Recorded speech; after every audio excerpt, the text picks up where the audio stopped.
Johnny Antony സാറിൻ്റെ interview കാണാറുണ്ട്. അപ്പം അതിനകത്തെല്ലാം അങ്ങ് ദൈവത്തെ ഭയങ്കരമായിട്ട് കൂട്ടുപിടിക്കുന്ന കാണുന്നുണ്ട്. അപ്പം എന്തുകൊണ്ടാണ് ഇത്ര അധികം ദൈവത്തിൽ വിശ്വസിക്കുന്നത്?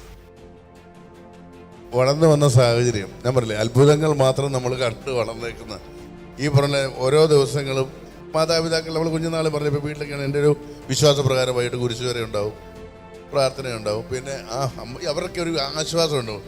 ഇപ്പോൾ സാഹചര്യം അടുത്ത മാസം ഇങ്ങനെ അമ്പരം അമ്മച്ചി പറയും കർത്താവ് നടത്തും എന്ന് പറഞ്ഞാൽ പ്രതീക്ഷയാണ്. അപ്പോൾ പ്രാർത്ഥിച്ചാൽ നടക്കും എന്നുള്ളത് കണ്ടും കേട്ടും വളർന്നവനാണ്.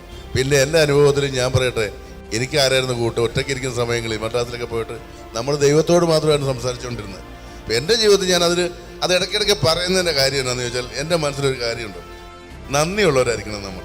ആ മനുഷ്യരോടായാലും ദൈവത്തോടായാലും എനിക്കത് അങ്ങേയറ്റം നന്ദിയുണ്ട്. കാരണം എൻ്റെ ജീവിതത്തിൽ എനിക്ക് എൻ്റെ ധൈര്യവും ശക്തിയുമായിട്ട് നിന്നത് എൻ്റെ മാതാപിതാക്കൾക്കും ഗുരുക്കന്മാർക്കും അതിനൊക്കെ മേലെ എന്ന് വേണേൽ പറയാവുന്നത് ഒടേ തമ്പുരാൻ തന്നെ. അതൊരിക്കലും കളഞ്ഞിട്ടുള്ള ഒരു ഉയർച്ചയും അല്ല, ഞാനല്ല, എനിക്ക് ദൈവത്തിനൊന്നും വിശ്വാസം അങ്ങനത്തെ പറഞ്ഞിട്ടുള്ള ഒരു നന്മ എനിക്ക് വേണ്ട. എനിക്ക് ദൈവത്തെ കൊടുത്തിട്ടുള്ള നന്മ മാത്രം മതി എൻ്റെ ജീവിതത്തിൽ ഉണ്ടായാൽ. അത് ആൾക്കാർ എങ്ങനെ വേണേൽ വ്യാഖ്യാനിച്ചോട്ടെ, എനിക്കതിനകത്തൊരു പ്രശ്നമില്ല.